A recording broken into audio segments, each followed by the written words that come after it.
Hello दोस्तों, आज हम आ गए हैं टेली प्राइम 6.1 के वर्जन में।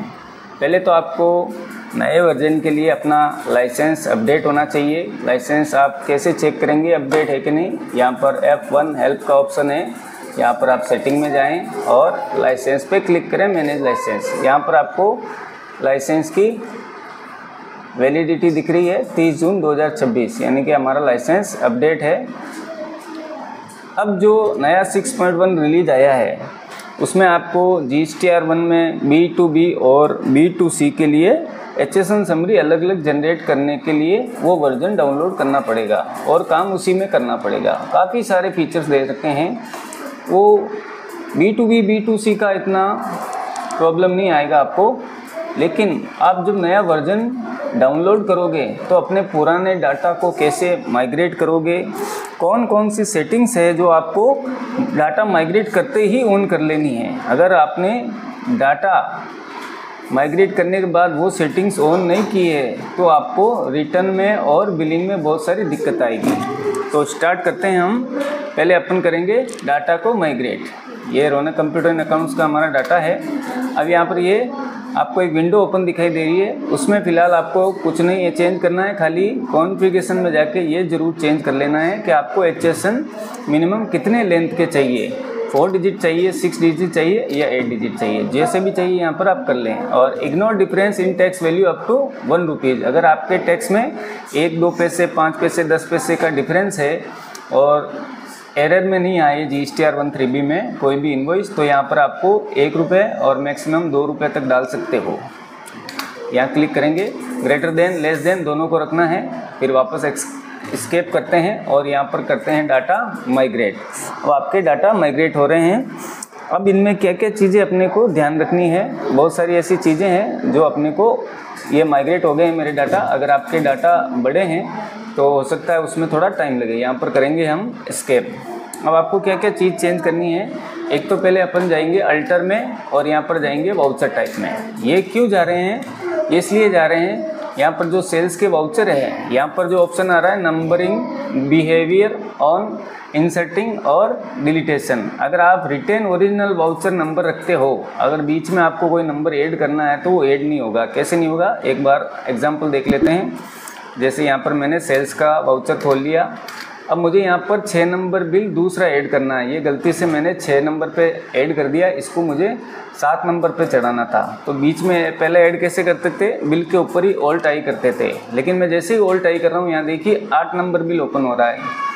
अगर मैं गलती से इसको डिलीट भी करता हूँ ये तो 8 नंबर बिल डिलीट भी हो जाएगा और कहीं पर शो भी नहीं करेगा। तो इसके लिए आपको ध्यान रखना है, विशेषकर यहाँ पर आपको अल्टर वाउचर, जो सेल्स के वाउचर है, यहाँ पर एक ऑप्शन आएगा री नंबर वाउचर, ये कर लेना है। यहाँ पर आपको यस देना है, फिर आप इसको सेव करोगे तो नीचे ऑप्शन आएगा are you sure to want to update the voucher numbering existing voucher, yes करना है। अब वापस चलते हैं हम सेल्स वाउचर में। अब जैसे मुझे यहाँ 6 नंबर ऐड करना है तो 6 नंबर के ऊपर मैं ऑल्ट आई करूँगा तो ये देखिए अपना 6 नंबर वाउचर वापस ओपन हो गया है। अगर वहाँ पर अगर आप चेंज नहीं करते हो तो आप बीच में कोई भी नंबर ऐड नहीं कर सकते। अगर ऐड करोगे तो जो लास्ट वाउचर आपके बन रखा है वही वाउचर वहाँ जाएगा। तो क्या करना है, सेल्स पे आपको वाउचर खोलना है अल्टर में और यहाँ करना है री नंबर वाउचर्स, ये ज़रूर ऑप्शन ऑन कर लेना है आपको डाटा माइग्रेट करते ही। अब दूसरा ऑप्शन क्या करना है, अपने को F11 में जाना है। यहाँ पर अपने को टैक्सेशन में फर्स्ट ऑप्शन है enable goods and service tax में, इसको यस करना है। यहाँ पर अपना रेगुलर है। अब अगर आपके जो पार्टी है क्वार्टरली है तो यहाँ पर क्वार्टरली करना है। पुराने वर्जन में क्या था, अपन वहाँ मंथली क्वार्टरली कुछ भी करते थे, तो जैसे ही GSTR1 जनरेट करते थे तो वो मंथली रहता था तो 1 महीने का जनरेट होके शो होता था और क्वार्टरली में 3 महीने का। अब नए वर्जन में क्या है, अगर आपने मंथली कर दिया और आपका रिटर्न क्वार्टरली है तो वो दिखाएगा तो आपको क्वार्टरली वहाँ पर डेट लगा के, लेकिन आप जैसे ही उसको एक्सपोर्ट करोगे तो वो अप्रैल मई जून करके 3 फाइलें जनरेट करेगा अलग अलग।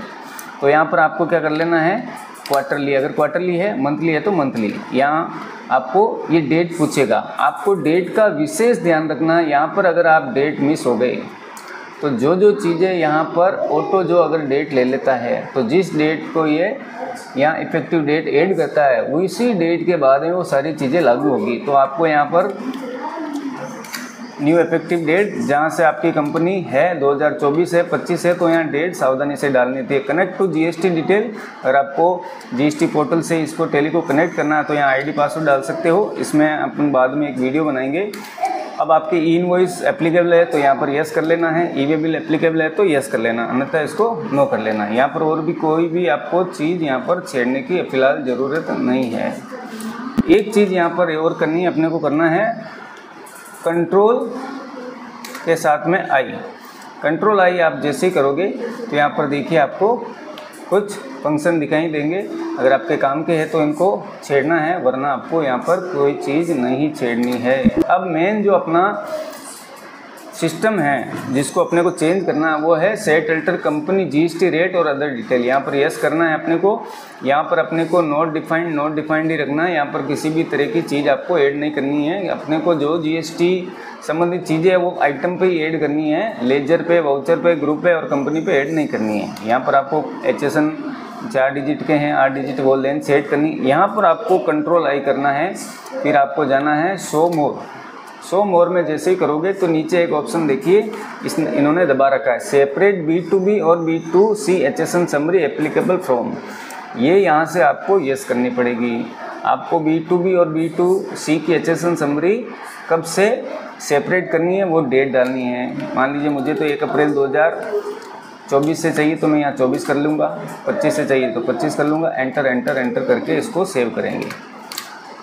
ये सेव करने के बाद आपको जाना है डिस्प्ले में और जीएसटी रिपोर्ट में। अब जैसे ही आप GSTR1 पे एंटर करोगे तो ये सारी एंट्रियों को क्या करेगा, अल्टरेट करेगा। या जो अपन ने ऑप्शन ऑन किए हैं वो, तो ये पूछ रहा है करंट पीरियड की करनी है या ऑल पीरियड। अब आपके अगर डाटा 2 साल 3 साल के अगर साथ में शामिल है तो आपको ऑल पीरियड नहीं करना है, करंट पीरियड करना है। और अगर इंडिविजुअल कंपनी है तो आपको ऑल पीरियड करना है। ये डाटा को पूरा माइग्रेट करेगा। एक चीज़ और ध्यान रखनी है, जैसे ही आप चीज़ें चेंज करते हो कोई भी, तो जैसे ही आप GSTR1 खोलोगे तो ये हर बार डाटा को रिफ्रेश करेगा, अल्टर करेगा, तो वो करना ज़रूर है। अब यहाँ पर देखिए अपन ने नए वर्जन में ओपन कर लिए। यहाँ देखिए HSN समरी में जाएंगे तो यहाँ पर B2B B2C की समरी अलग आएगी। अभी देखिए ये B2B की है, B2C की नहीं है। एक मैं बिल जनरेट कर लेता हूँ आपके लिए जिसमें आपको B2B और B2C की अलग अलग शो हो जाए। अपन चल लेते हैं मार्च में। मैं यहाँ पर एक बिल जनरेट करना हूँ। मान लीजिए मैंने ये महान घी ले लिया, यहाँ पर रेट ले ली और मैंने ये GST लगा दी। अब मैं जैसे ही GSTR1 ओपन करूँगा तो ये फिर मैंने जो ऐड किया है तो ये फिर वहाँ पर आपको रिफ्रेश होगा। तो ये देखिए B2B B2C आ गया। अब यहाँ पर देखिए HSN समरी एंटर। अब ये दिखा रहा है B2B की अलग, B2C की अलग। पहले जो वर्जन है उसमें एक ही HSN समरी आती थी। अब गवर्नमेंट रूल के अकॉर्डिंग अपने को B2B और B2C की समरी अलग अलग जनरेट करके भेजनी ज़रूरी है। अगर एरर है तो पहले यहाँ पर अनसर्टेन ट्रांजैक्शन करेक्शन नीडेड का ऑप्शन है, यहाँ पर आपको ध्यान रखना है। जो भी आपके करेक्शन है वो यहाँ से कर लेने हैं, बाकी सारी चीज़ें सेम है। अब इसको एक्सपोर्ट कैसे करेंगे, इसको करेंगे Alt-E और यहाँ पर ऑप्शन है GST रिटर्न, यहाँ पर जाएंगे। एक चीज़ यहाँ ध्यान रखनी है, अगर आप ई इनवॉइस वगैरह बना रहे हो तो आपको यहाँ Ctrl-B करना है और यहाँ पर ऑप्शन दे रखा है आपको ई इनवॉइस। यहाँ पर मेरे ऑन नहीं है तो यहाँ पर जो ऑप्शन है वो सारे आपको Ctrl-B करके ऑन करना है। Include transaction where no action required, mismatch with GST data, transaction where upload in progress, rejected by GST portal, delete request, HSN document, ये सारे यस करने हैं। और आपके अगर ई इनवॉइस अगर एप्लीकेबल कर रखा है F11 में तो यहाँ ई इनवॉइस की एंट्रीज है। अगर नो है तो अगर आप GSTR1 जनरेट करोगे तो वहाँ पर ये एंट्री GSTR1 में नहीं जाएगी। तो यहाँ पर आपको अगर ई इनवॉइस एप्लीकेबल है तो यहाँ पर आपके ऑप्शन आएगा ई इनवॉइस का, उसको यस रखना है। मोटा मोटी आपको Ctrl-B करके ये सारे ऑप्शन यस रखने हैं, ये ध्यान रखना है। अब यहाँ पर चलते हैं एक्सपोर्ट। अब यहाँ पर है कॉन्फ़िगरेशन, फाइल फॉर्मेट में ऑप्शन है JSON फाइल लेनी है CSV लेनी है या एक्सेल लेनी है, जो भी लेनी है आप ले सकते हो, और एक्सपोर्ट फाइल। इससे पहले एक चीज़ कर लेते हैं, यहाँ पर आपको एक्सपोर्ट कहाँ पे करनी है, तो यहाँ पर आप जाइए एक्सपोर्ट में, और यहाँ पर नीचे ऑप्शन है कॉन्फ़िगरेशन, और यहाँ पर ऑप्शन दे रखा है लोकेशन। जैसे मुझे अपने डेस्कटॉप पे ही कहीं पर एक्सपोर्ट करनी है चीज़ें, तो ये एक्सपोर्ट का ऑप्शन है, यहाँ मैंने एंटर कर दिया है। और ये पूछ रहा है open file after export, yes, और बाकी कोई चीज़ आपको यहाँ पर नहीं छेड़नी। अब वापस यहाँ एक्सपोर्ट पर क्लिक करेंगे, कॉन्फ़िगरेशन में जाएंगे और शो मोर करेंगे। यहाँ पर ये पूछता है फोल्डर पाथ, यानी कि आपको ये कहाँ पर इसको एक्सपोर्ट करनी है। तो यहाँ पर फिर से सेलेक्ट डेस्कटॉप और एक्सपोर्ट, जो भी फोल्डर है आप एक्सपोर्ट डेस्कटॉप पे जहाँ पर भी आपको सेव करनी है कर सकते हैं एक्सपोर्ट। अब मैं जैसे एक्सपोर्ट पे क्लिक करूँगा तो मेरा GSTR1 तैयार हो जाएगा। इसमें अब आपको जो आइटम क्रिएट करने हैं, ये देखिए मैंने जो अभी GSTR1 जनरेट किया है वो यहाँ पर आ गया है। अब इसको ओपन कर लेते हैं। ये आ गए मेरे B2B और B2C की HSN समरी अलग अलग आ गई है। बाकी सारी चीज़ें सेम है, उसमें कोई चेंजिंग नहीं है, जो पहले था वही है, बस B2B और B2C का जो ऑप्शन है वो अपन को नया ऐड किया है।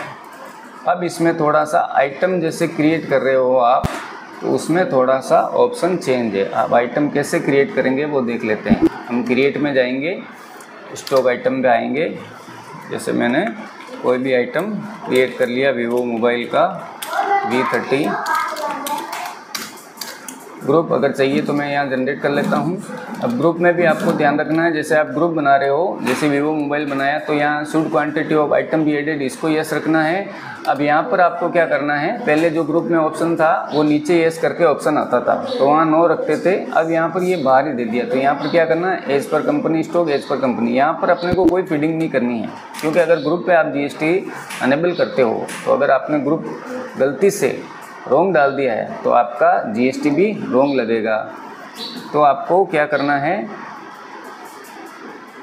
यहाँ पर एज पर कंपनी ये रखना है। अब आ रहा है GST एप्लीकेबल, तो इसको रखना है एप्लीकेबल। अब यहाँ पर पूछ रहा है HSN SSC रिलेटेड डिटेल, तो यहाँ पर अपने को अकाउंटिंग टैली में आपको अगर कोई भी गलती नहीं चाहिए तो आपको जो GST संबंधित फीडिंग है वो आपको आइटम पे ही करनी है, ना तो ग्रुप पे करनी है, ना कंपनी पर करनी है, और ना ही लेजर पे करनी है। तो यहाँ पर करेंगे स्पेसिफाई डिटेल, HSN डाल देंगे, डिस्क्रिप्शन डाल देंगे मोबाइल, GST रेट डिटेल, तो यहाँ पर भी क्या करेंगे स्पेसिफाई डिटेल, टैक्सेबल कर देंगे IGST 18, ये 9% अपना आप हो रहा है।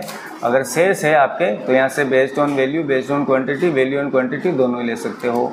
और यहाँ पर कर दिया गुड्स। डेट ऑफ ड्यूटी अपने नहीं डालनी है, अगर आउट ऑफ इंडिया काम है तब डालनी है। इसको बंद कहाँ से करना है, यहाँ पर आप F12 कर लें, और यहाँ पर ऑप्शन आ रहा है प्रोवाइड रेट ऑफ ड्यूटी, इसको नो कर लीजिए। अब इसको आप एंटर करके सेव कर दीजिए। अब एक आप सेल का इनवॉइस अपन जनरेट कर लेते हैं। ये अभी मैंने बनाया था Vivo 30, या मैंने क्वांटिटी डाल दी या मैंने रेट डाल दी। अब यहाँ पर आता है लेज़र। अब यहाँ पर लेज़र कैसे, लेज़र पे क्या करना है, सेल्स मोबाइल या मोबाइल सेल्स GST 18%, इसको अंडर में रखना है आपको। सेल्स में परचेज का भी ले तो परचेज में, लेजर ऑफ टाइप में आपको नॉट एप्लीकेबल रखना है। अब ये पूछ रहा है include in assessable value calculation for GST। जो पुराना वर्जन है उसमें ये ऑप्शन कब आता था, जब यहाँ पर नॉट एप्लीकेबल करते थे तभी आता था, पहले नहीं आता था।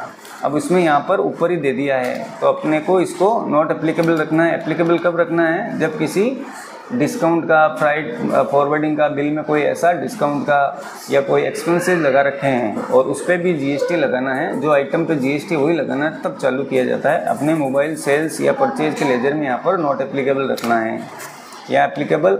अब ये पूछ रहा है HSN SSC detail related GST। अब यहाँ पर मैंने आपको क्या बताया था, अपन ने आइटम पे GST का फीडिंग कर रखी है, तो यहाँ पर क्या करना है, एज पर कंपनी ग्रुप, और कुछ नहीं करना है। यहाँ पर आपको खाली गुड्स करना है। टैली क्या करती है, अगर आपने लेजर और आइटम दोनों पर GST की फीडिंग कर रखी है तो टैली सबसे पहले उठाएगी लेजर पे। अब मान लीजिए आपने एक लेजर बना रखा सेल्स 18%, अब उसमें मोबाइल भी सेल कर रहे हो और 18% के और भी प्रोडक्ट सेल कर रहे हो, तो वो क्या करेगा, जो आपने लेजर पे फीडिंग की है वो उठाएगा, उसमें जो एचएसएन डाले वो उठाएगा। अब मान लीजिए आपके 18% में 4-5 एचएसएन का आइटम है, लेजर आपने एक ही बना रखा है, तो फिर आपके वो लेजर से एचएसएन आइटम उठाएगा और कोई एरर भी नहीं देगा। तो अपने को आइटम पे ही फीडिंग करनी है, लेजर ग्रुप और कंपनी पे नहीं करनी है। यहाँ पर एज़ पर कंपनी और यहाँ गुड्स करना है और कुछ नहीं करना है।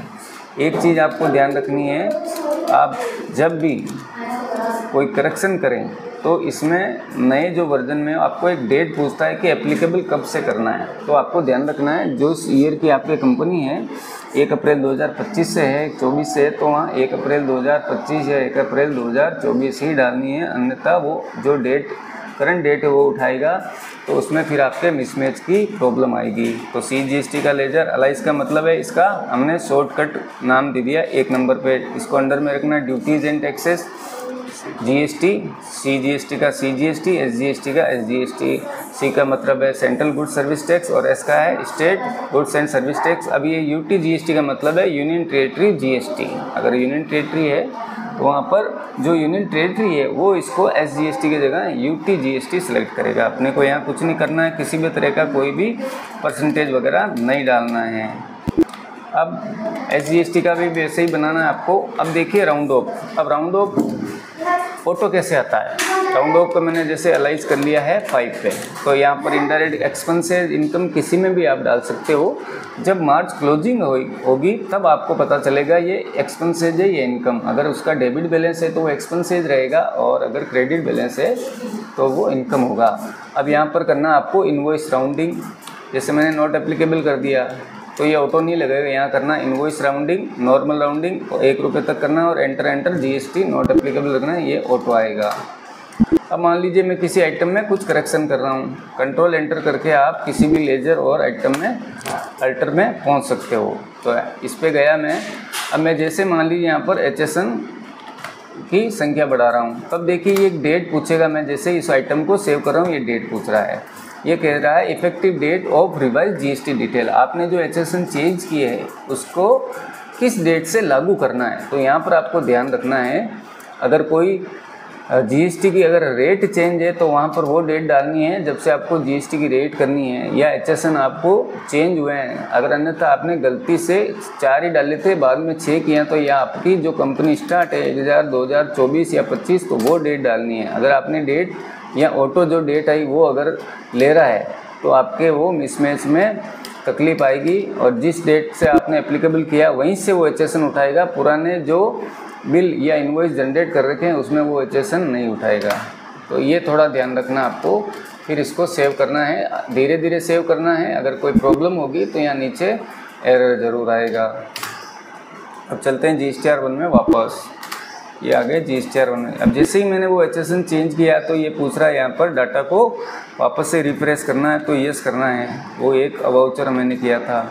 तब देखिए अनसर्टेन ट्रांजैक्शन करेक्शन नीडेड, एक ये एरर मुझे बता रहा है। ये कह रहा है मनवीर कंपनी में GST नंबर जो है उसमें कुछ प्रॉब्लम है। ये कह रहा है GST company can not be same. ये GST नंबर आपने रॉन्ग डाल रखे हैं, इसको आपको हटाने हैं। तो अभी इसका कोई इश्यू नहीं है, अपने को जनवरी से मार्च का ले लेते हैं। इसमें किसी भी ये देखिए mark for deletion on portal. ये कह रहा है एक बिल है जो आपने बीच में करेक्शन किया है, तो इसको आपको क्या करना है, तो यहाँ पर रिक्वेस्ट फॉर डिलीट करके यस कर देना है। यहाँ जो एरर है अनसर्टेन ट्रांजैक्शन करेक्शन नीडेड, यहाँ किसी भी तरह का एरर नहीं रहना चाहिए। तो और भी इससे संबंधित चीज़ें हम करेंगे। नए नए चीज़ें हैं, नए नए ऑप्शन हैं, और क्या क्या अपने को चीज़ें अपडेट करनी है क्या नहीं करनी है, वो सारी चीज़ें मैं आपको टाइम टू टाइम बताता रहूँगा। हमारे चैनल रौनक कंप्यूटर अकाउंट से जुड़े रहिए, और भी नई नई जानकारी अब आपको उपलब्ध कराती जाएगी। धन्यवाद।